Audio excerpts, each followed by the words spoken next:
हाँ, आवाज आ रही है सबको?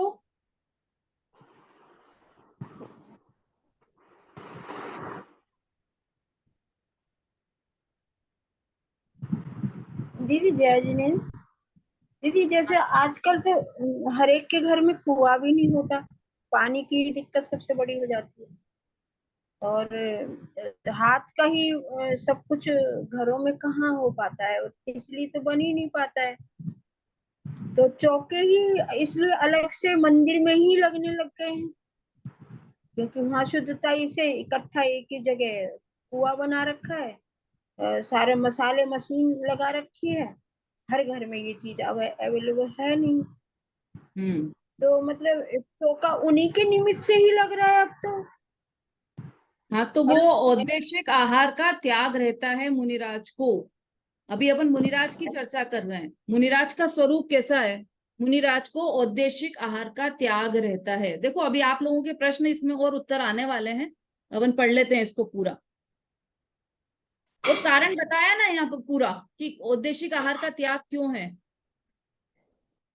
पूरा कारण बता रहे हैं कि जो 9 प्रकार का मन वचन काय कृत कारित अनुमोदना, उसमें से अनुमोदना में चला गया। यदि आपने मतलब उन्होंने उनके उद्देश्य से बनाए हुए आहार को ग्रहण किया, तो वो अनुमोदना में चला जाएगा और वो उसमें पूरा दोष लगेगा। अभी उसका भी डिटेल आने वाला है। देखो, आपने वो भी पढ़ा होगा। मुनिराज आहार किस तरह से ग्रहण करते हैं। तो गोचरी वृत्ति से मुनिराज आहार ग्रहण करते हैं, और एक भ्रामरी वृत्ति से मुनिराज आहार ग्रहण करते हैं। तो जैसे भंवरा होता है, वह फूल के पराग का कण लेता है। फूल मुरझा जाता है क्या? कि नहीं, फूल फूल को कुछ भी असर नहीं होता, इतना सा वो लेता है भंवरा वहां से। ऐसे ही मुनिराज जो रहते हैं, वह श्रावक के यहाँ से इतना अल्प आहार लेते हैं कि वो श्रावक को कम नहीं पड़ता है कभी भी भोजन। वो उस श्रावक ने अपने लिए भोजन बनाया, उसी में से आराम से मुनिराज का आहार हो जाता है। ऐसा रहता है। देखो, अभी और आएगा।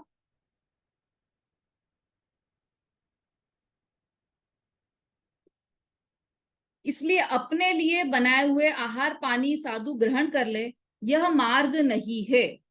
देखो, यहाँ पर भगवान क्या कहते हैं कि स्वयं मुनि ने आहार बनवाया हो अथवा अपने लिए बनाया हुआ आहार लेता हो, तो वह आहार 9 कोटि से शुद्ध नहीं है, और उस आहार को लेने वाला निर्दोष आहार ग्रहण नहीं करता।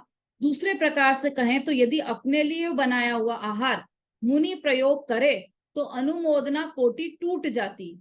एक कोटि टूट गई ना, और एक कोटि टूटने पर सभी कोटि टूट जाती। अनुमोदना टूट गई तो कृत कारित अनुमोदना सब हो गया, उनको दोष हो गया ना पूरा ही। इसलिए अपने लिए बनाया हुआ आहार 9 कोटि के त्याग वाला आहार है ही नहीं। यह तो वीतराग मार्ग है। यहाँ किसी का पक्ष नहीं है और किसी से द्वेष भी नहीं है। देखो, एक बार क्या हुआ कि एक बार एक विद्वान थे, क्षुल्लक थे, उन्होंने प्रश्न किया कि विकारी परिणमन को पुद्गल परिणाम क्यों कहा। तो उसको उत्तर दिया कि विकारी परिणाम में जिसका अवलंबन है, उसके वे परिणाम है, ऐसा मानकर उन्हें पुद्गल का परिणाम कहा है। पर का अवलंबन है ना, पुद्गल का अवलंबन है। विकारी परिणाम मतलब क्या? राग द्वेष के परिणाम हो। तो राग क्यों हुआ? किसके आधार से हुआ? कि दूसरों के आधार से। पुत्र को देखा तो राग राग उत्पन्न हुआ, दुश्मन को देखा तो द्वेष उत्पन्न हुआ। तो दोनों में पर का आधार रहा, तो पर के आधार से रहा विकारी भाव, इसलिए विकारी भाव को पुद्गल का परिणाम, पुद्गल के आधार से रहा इसलिए पुद्गल का परिणाम कहा, किंतु आत्मा के नहीं। फिर उन्होंने प्रश्न किया कि यदि आपकी ओर से उद्देशिक आहार का स्पष्टीकरण हो जाए तो बहुत शांति हो। कि क्या स्पष्टीकरण? गृहस्थ लोग साधुओं के लिए आहार आदि बनाए और उन्हें साधु ग्रहण करे तो उसमें कोई आपत्ति नहीं है, ऐसा आप बोल दीजिए, तो उससे सबको शांति हो जाएगी। क्योंकि वो तो गृहस्थों का बनाया हुआ, मुनिराज ने तो बनाया नहीं है, बस उनके निमित्त से बनाया मुनिराज के। उसका उद्देश्य उत्तर दिया उन्होंने। उद्देशिक आहार का क्या स्पष्टीकरण करें? साधु और क्षुल्लक के लिए गृहस्थ आहार बनाते हैं, चौका लगाते हैं और उसे साधु क्षुल्लक लेते हैं, इसलिए हम किसी को भाव क्षुल्लक तो मानते ही नहीं, परंतु अभी कोई द्रव्यलिंगी क्षुल्लक है ऐसा भी नहीं मानते। मार्ग तो ऐसा ही है। भगवान उपस्थित नहीं है, इसलिए उद्देशिक आहार की व्याख्या अन्य प्रकार से नहीं हो सकती। भगवान का विरह है, इसलिए दूसरा कोई मार्ग है ऐसा नहीं है। देखो, ऐसा है, सच्चे देव, शास्त्र और गुरु, ये तीन चीजें होती है। ये तीनों ऐसे हैं कि काल भले ही पलट जाए, लेकिन देव का, गुरु का और शास्त्र का स्वरूप नहीं बदल सकता। क्या हम ऐसा कर सकते हैं कि जैसे हम अनंत भगवान को मानते हैं, है ना, वीतरागी और सर्वज्ञ, ऐसे अनंत भगवान को हम मानते हैं, पंच परमेष्टि को मानते हैं, नग्न दिगंबर भगवान को मानते हैं, उनके शरीर पर एक रंच मात्र भी परिग्रह नहीं होता है। अब क्या अपन ऐसा कर सकते हैं कि भाई ये देखो, अब तो काल बदल गया है, निकृष्ट काल आ गया है, अब ऐसे अब ऐसे वो भी नहीं रहे, कुछ साधन भी नहीं रहे, ऐसे मतलब समोशरण तो लग नहीं रहे हैं यहाँ पर, तो हम क्या करें कि हम तो जो जो भगवान यहाँ पर दिखाई दे रहे हैं उनको ही मान लेते हैं। तो हम वस्त्र सहित कोई भगवान मान ले, हम हनुमान को ही भगवान मान ले, हम कृष्ण को भगवान मान ले, ऐसा कर सकते हैं क्या? क्योंकि काल, निकृष्ट काल आ गया है, अब तो किसी को भी भगवान मानो, देखो कुछ कुछ फर्क नहीं पड़ता। ऐसा हम क्यों नहीं कर सकते कि कोई भी काल आ जाए, देव का स्वरूप तो वही रहेगा, वीतरागी और सर्वज्ञ ही उनका स्वरूप रहेगा। जैसे हम ऐसा मानते हैं ना, ऐसा ही गुरु का भी ऐसा ही है कि भले ही काल कैसा भी आ जाए, लेकिन गुरु का स्वरूप जैसा बताया गया है आगम में वैसा ही रहेगा।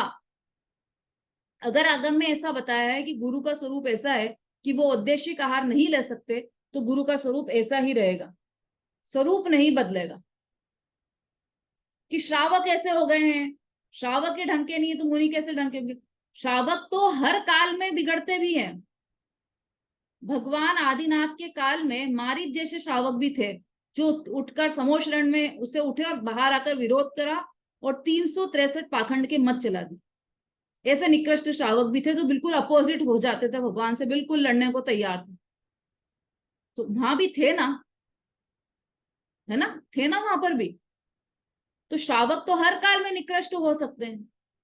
इसका मतलब गुरु का स्वरूप बदल जाएगा ऐसा नहीं है, गुरु तो जैसे हैं, जैसे होने चाहिए वैसे ही होंगे। और श्रावक का स्वरूप बदला है तो वो बदलने की जिम्मेदारी किसकी? हमारी है।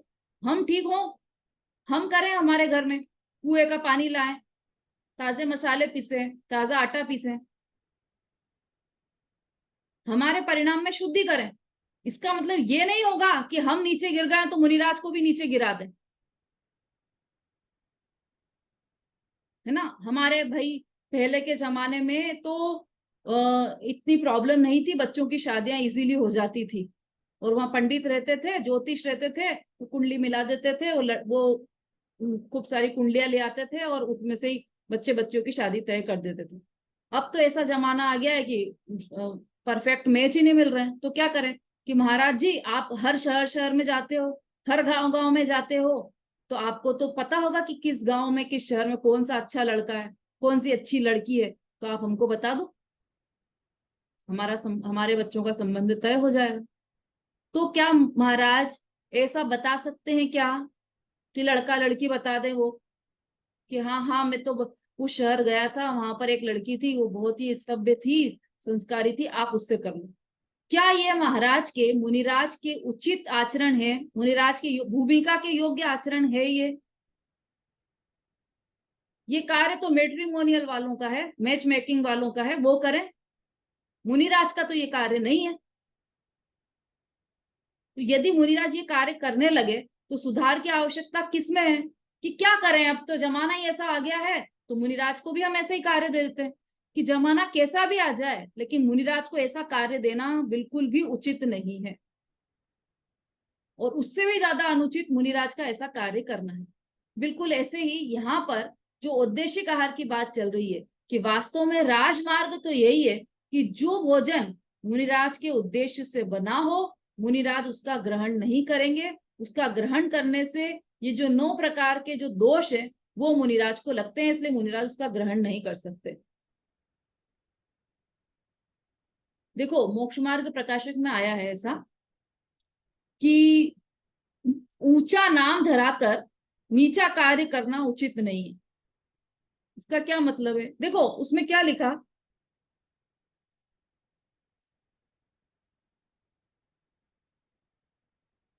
हाँ, मोक्ष और प्रकाशक में ऐसा लिखा है कि ऊंचा नाम नाम ऊंचा धरवाए और कार्य नीचा करें, तो ऐसा बिल्कुल भी उचित नहीं है। जैसे कोई कोई कहे कि मुझे तो रात्रि पानी का भी त्याग है ना, ऐसा कहे और सब दूर घोषणा कर दे, समाज में माइक पर बोल दे कि मैं रात्रि में पानी नहीं लेता, ऐसा बोल दिया। और फिर क्या हुआ, एक दिन उसको भूख लगी तो उसने रात में जाकर फलाहार ले लिया। समाज में क्या फेमस किया कि मैं रात्रि में पानी भी नहीं लेता, और कार्य कितना नीचा किया। तो ये तो उचित नहीं है ना बात, कि आप नाम तो ऊंचा धर रहे हो, या तो आप समाज में खड़े होकर बोलते नहीं माइक पे कि मैं रात्रि रात्रि को पानी नहीं लेता हूँ, फिर तो आप जैसे हो वैसे हो ही सही, समाज आपको मान ही रहा था जैसे हो आप वैसे। लेकिन नाम तो आपने ऊंचा धराया और कार्य नीचा किया, वो बिल्कुल भी क्षम्य नहीं है ना। और प्रतिज्ञा बड़ी ले लो और उसको तोड़ना वो ज्यादा पाप है। प्रतिज्ञा नहीं लेने से ज्यादा पाप ये है कि आप प्रतिज्ञा ऊंची लेकर उसको तोड़ दें, वो ज्यादा बड़ा पाप। तो प्रतिज्ञा सोच समझ कर लीजिए। अगर आपके द्रव्य क्षेत्र काल भाव के अनुरूप प्रतिज्ञा लग रही हो आपकी, तो ही आप प्रतिज्ञा लो। यदि आपसे प्रतिज्ञा आपको दिख रहा हो कि प्रतिज्ञा नहीं बन पाएगी, ऐसे श्रावक ही नहीं मिल रहे हैं, ऐसा काल ही नहीं है, जब घरों में कुएं ही नहीं है, तो आप प्रतिज्ञा मत लो। भाई प्रतिज्ञा तो आपने ले ली कि मैं तो नग्न दिगंबर मुनि रहूंगा, और आप वैसा कार्य नहीं कर रहे हो, नीचा कार्य कर रहे हो, तो आप फिर वो तो अनुचित कार्य है, तो फिर पाप के भागी हो गए आप तो, है ना। मुनि अवस्था का अर्थ केवल कपड़े छोड़ देना नहीं है, केवल नग्नता नहीं है। मुनि अवस्था का अर्थ क्या है वो अपन देख चुके हैं चौथी ढाल में। चौथी ढाल में हमने अणुव्रतों का स्वरूप देखा था। अभी छठी ढाल में, पांचवी ढाल में हमने देखा कि कैसी 12 भावनाएं चलती मुनिराज को, और अंदर में 2 चौकड़ी कषाय का अभाव हो जाता है, इतनी शांति वर्त रही है अंदर। तब बाहर में ये कपड़े छूटते हैं, तब बाहर में ये नग्नता आती है। खेल नहीं है मुनिपना कि हमें आज वैराग्य करे, क्या करना है, देखो सब कितने स्वार्थी हैं, दुनिया ऐसी है सब, आज वैराग्य हुआ और आज कपड़े छोड़े और ये चल दिए, ऐसा खेल नहीं है। विवेक पूर्वक प्रतिज्ञाएं ली जाती है, महाव्रत धारण करते हैं तो विवेक पूर्वक धारण करते हैं मुनिराज। बोली। मैडम, जैसे कि गृहस्थ आदमी रहता है और अचानक उसके भाव चेंज हो जाते हैं, पहले क्षुल्लक बनते हैं फिर मुनि बन जाते हैं, या ऊपर से लिखा होता है, या अंदर आत्मा से हो जाता है कि ये सब संसार बेकार है, या ऊपर से लिखा रहता है इस अवस्था में तुम्हारा ये होगा, ऐसा निमित्त मिलेगा, इसके बाद तुम मुनि बन जाओगे। ऐसा कई हमने लोगों को देखा है, अचानक वो मुनि हो जाते हैं और बड़ी तपस्या में रहते हैं। या ऊपर से लिखा हुआ होता है, या देख देख के कर लेती हैं लोग।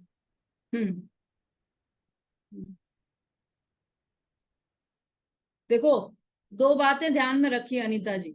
लिखा हुआ कुछ नहीं होता है, ऊपर कोई चित्रगुप्त नहीं बैठा है कि वो पोथी लेकर बैठा हो, वही खाता लेकर बैठा हो और एक एक का हिसाब लिख रहा हो।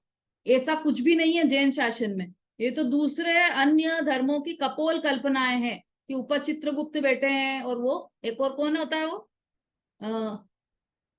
यमराज, यमराज बैठे हैं और चित्रगुप्त बैठे हैं, वो लिखते जा रहे हैं लेखा जोखा कि अरे महाराज इसका काल पूरा हो गया है, अब आपको इसको लेने जाना है, और उनकी भैंसे पर सवारी है। ये सब बिल्कुल कल्पना है, कुछ भी इसमें सच्चाई नहीं है, लिखा हुआ कुछ नहीं होता। बात यह है कि ऊपर जो भगवान है, केवली भगवान विराजमान है, सिद्ध भगवान विराजमान है, उनके ज्ञान में तीनों लोक और तीनों काल जानने में आ रहे हैं। तीनों लोक, ऊर्ध मध्य और अधो, तीनों लोक और तीनों काल। तीनों काल कौन से? भूत, भविष्य और वर्तमान। भविष्य काल भी उनके जानने में आ रहा है, तो उनके जानने में आ रहा है इसका मतलब फिक्स है।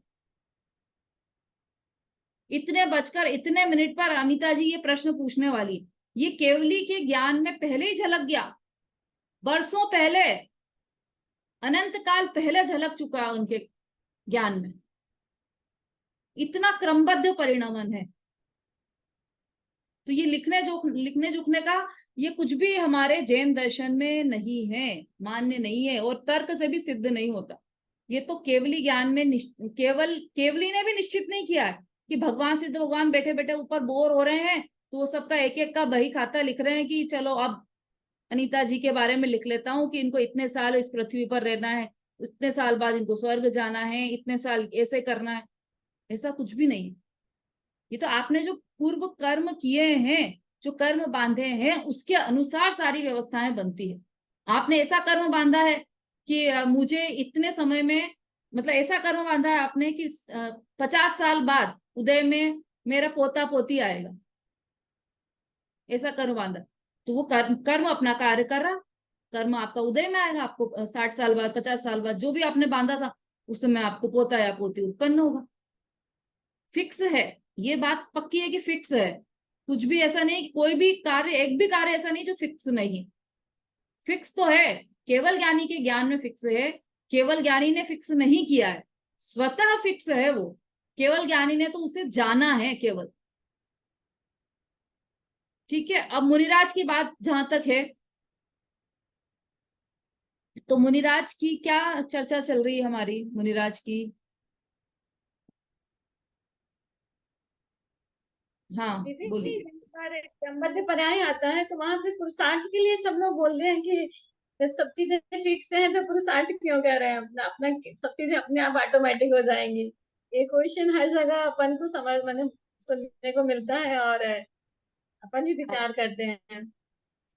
करना चाहिए, बिल्कुल विचार करना चाहिए इस पे। तर्क से आपको सब बातें उचित प्रतीत होंगी।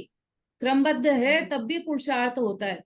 जिसने ये पूछा है ना कि क्रमबद्ध है तो फिर हम पुरुषार्थ क्यों करें, उससे ये भी पूछना चाहिए कि आपने बोलने का पुरुषार्थ क्यों किया। बोलने का भी तो पुरुषार्थ किया ना आपने। अच्छा, और जी क्या होता है कि धर्म, ऐसा लगता है क्रमबद्ध है तो जब सम्यक दर्शन होना होगा तब हो जाएगा, हम क्यों पढ़ें शास्त्र, वही ऐसा दीदी भी वही। प्रश्न आता है। तो घर पे जाकर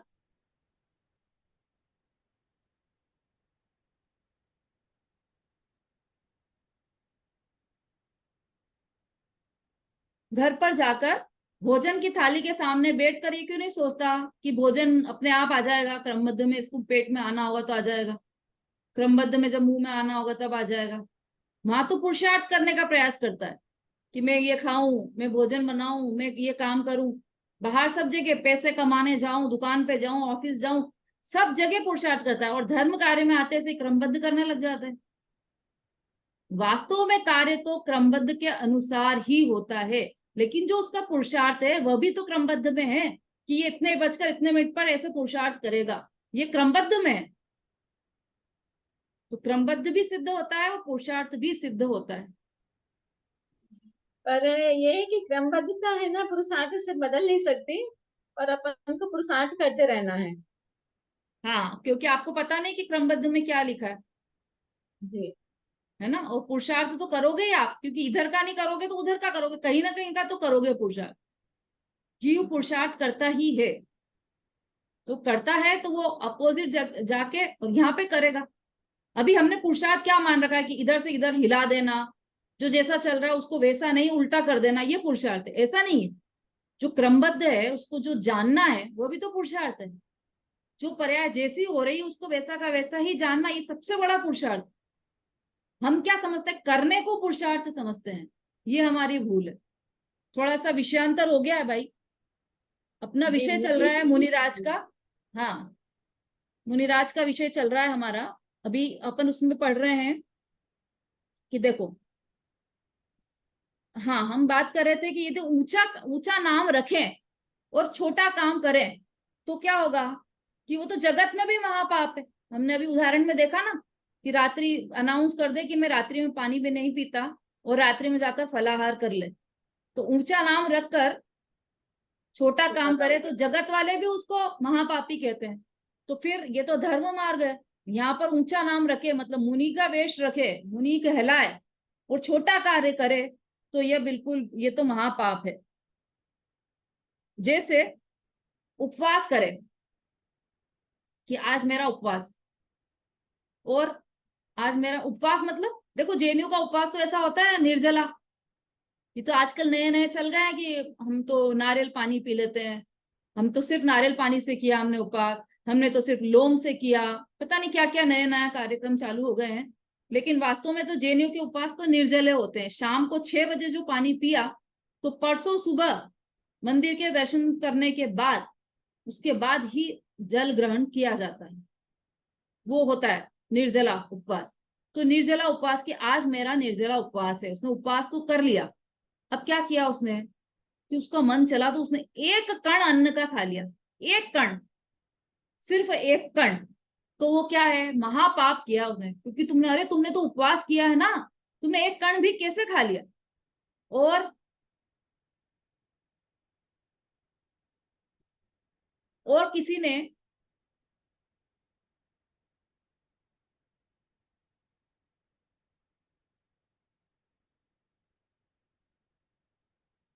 किसी ने कहा कि मैं तो एक ही बार, मतलब मैं तो एकासन करूंगा, एक ही बार भोजन करूंगा, और उसने एक ही बार भोजन किया तो उसको ज्यादा पुण्य लग गया, उसको पाप लग गया, उपवास वाले को पाप लग गया और एकासन वाले को पुण्य लग गया। क्यों? क्योंकि उसने बड़ी प्रतिज्ञा ली और उसको भंग कर दिया। और इसकी बजाय तो ज्यादा अच्छा ये है कि छोटी प्रतिज्ञा लो और उसको निभाओ, है ना।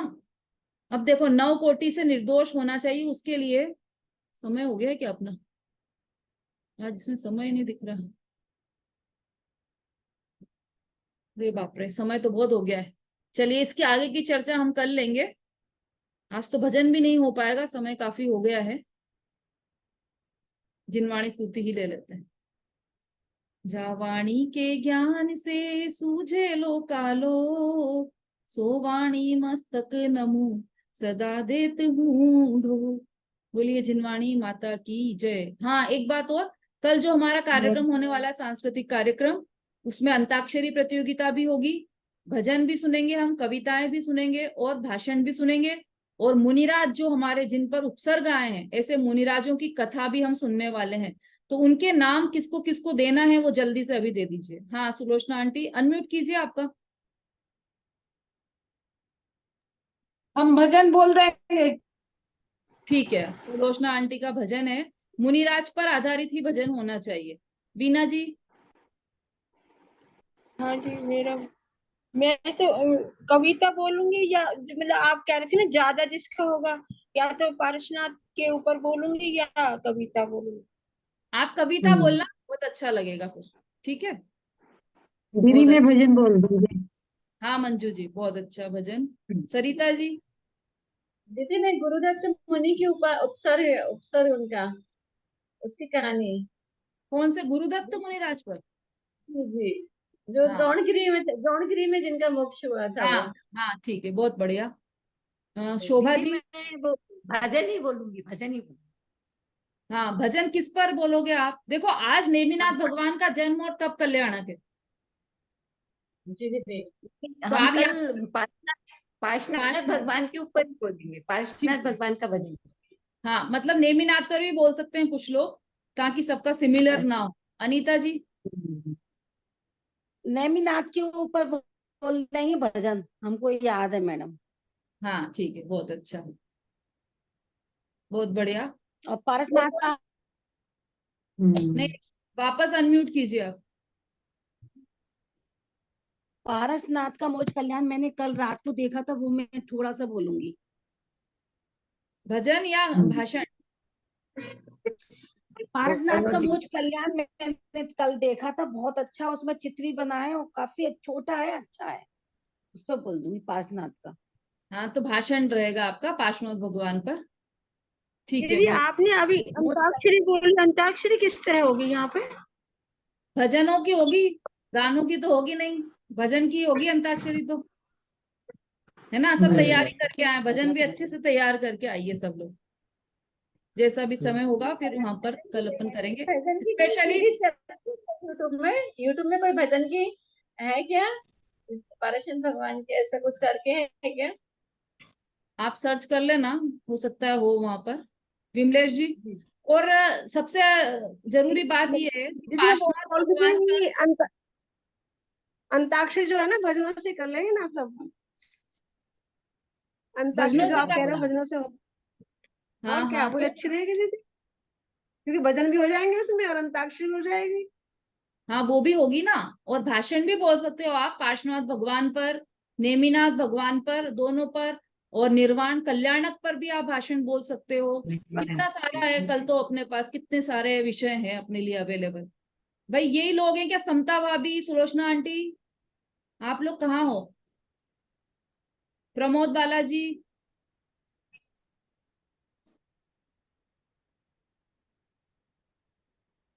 दीदी कविता जो है जैन धर्म पे बोल सकते हैं ना? हाँ हाँ बिल्कुल बोल सकते। दीदी मैं बाहर आई हूँ। हाँ ठीक है, कल बोलिएगा आप भी। समता भाभी बोलिए। हाँ हाँ हाँ। मैं कविता तैयार करूंगी, अभी देखा नहीं, अब कर लेंगे। कविता, हाँ हाँ बहुत अच्छी बात है। शशि जी, अभी जा रहे हैं। दीदी जैसे मैं हाँ अंताक्षरी के ग्रुप बनाएंगे ना दीदी? हाँ हाँ ग्रुप से करना पड़ेगी। देखते हैं, अभी मैंने भी देखा नहीं है कि कैसे करवाना है। कल जैसे भी लोग होंगे उसके अकॉर्डिंग हो जाएगी अंताक्षरी, है ना। और आपके यहाँ से कोई कुछ मैं कर बोलना लूंगी चाहे या अंताक्षरी। करना चाहे तो, स्वस्ति यदि नृत्य करना चाहे तो उसको भी आप बोलिए। इसके अलावा और कोई भी कुछ भी करना चाहता है या बोलना चाहता है तो कल सबके लिए अवसर है। ग्रुप पर आप लिख दीजिएगा जो भी आप बोलना चाहते हैं, ठीक है। दीदी प्रश्न दीदी एक ही बार बोलेगा ना? हाँ एक ही बार इतना ही अवसर मिलेगा। गीता या भजन एक ही चीज बोल पाओगे आप। चलिए, जय जिनेन्द्र सभी से। जय जिनेन्द्र।